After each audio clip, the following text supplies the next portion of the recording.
In the alternate version of Quick Study 11-18, we're going to calculate book value. We're presented with the equity section of Montel Company's balance sheet. It's noted they have both preferred and common stock.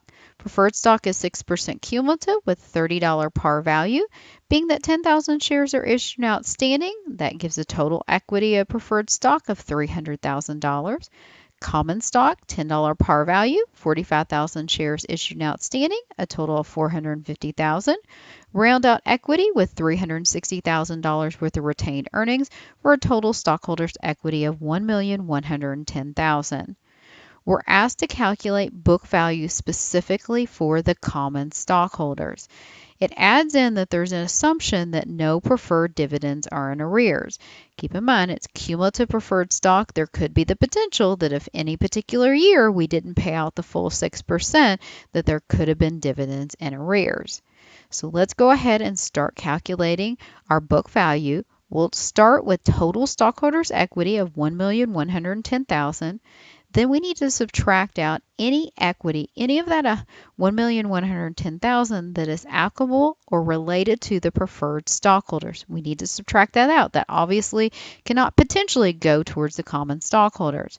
Your inclination might have been, well, this seems pretty simple. I just go up here and pull the $300,000 off the balance sheet and subtract that from total stockholders' equity, and this seems pretty simple.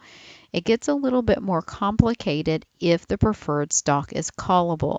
If it's callable and it's noted that there's a $35 call price, then we need to value the preferred stock at its call price, not its $30 par value. Call price of $35 times 10,000 shares issued and outstanding of preferred stock equals a value that will apply to our preferred stockholders of $350,000 based upon the call price. It's also noted that we would need to subtract out potentially any cumulative dividends in arrears for our preferred stockholders.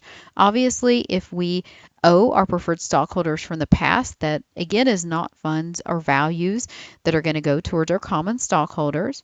Again, we noted no preferred dividends are in arrears, so that's going to be a 0.